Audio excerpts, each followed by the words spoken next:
On appelle cela un doggy bag, autrement dit un emballage pour emmener les restes du repas du restaurant à la maison. Et bien, à partir du 1er juillet 2021, les restaurateurs auront l'obligation de vous en proposer à la fin du repas. Mais dès maintenant, ils doivent s'y préparer car la question de la gestion des déchets dans un restaurant est plus complexe qu'il n'y paraît. C'est le dossier de ce journal, réalisé par Sylvie Malal et Valérie Ruiz-Souris. Comme tous les jours, Michael Lévy prépare le déjeuner. Petite salade fraîcheur pour météo estivale dans ce restaurant qui se veut vertueux, autrement dit un menu unique.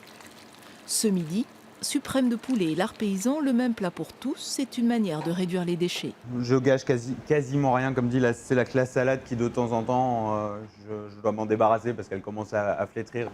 Mais sinon, non, il n'y a pas de gâchis, quoi. Rien ne se perd, y compris ce qui est jeté. Pour 50 € par mois, Michael Lévy s'offre les services de Cycle, une start-up qui vient collecter ses déchets organiques une fois par semaine. Voici comment ça se passe.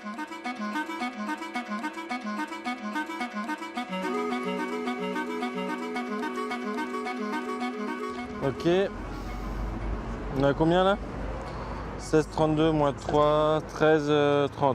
13 kilos pour une semaine, c'est peu comparé à d'autres restaurants qui produisent une centaine de kilos de déchets hebdomadaires. Ils seront transformés en compost, mais que faire de ce qu'il reste dans les assiettes des clients?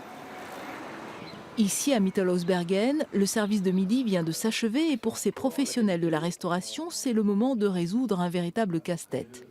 Très facile, on remplit et c'est fini. Cette boîte est un prototype du futur gourmet bag, un contenant recyclable pour emporter ce qui n'est pas consommé sur place. Plus simple à dire qu'à faire. Un tartare, malheureusement, celui-ci sera destiné à la poubelle. Parce que la chose qui se passe, c'est un produit trop sensible qui ne peut pas être conservé après son service. Pour nous, un client satisfait est un client qui vide son assiette. Après, la responsabilité du cuisinier est de proposer la bonne quantité par rapport à sa clientèle. Le meilleur déchet est donc celui qui n'a pas été créé. Sinon, on retrouve Cycle, la start-up.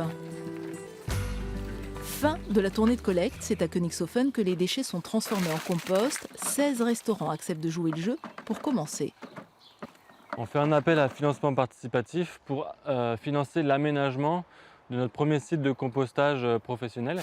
11 000 € pour faire plus et mieux. Les restaurateurs sont demandeurs et voici la première production de compost. C'est quand même génial de se dire que ça c'était un déchet qui était envoyé à la poubelle, à l'incinération, on ne veut plus voir.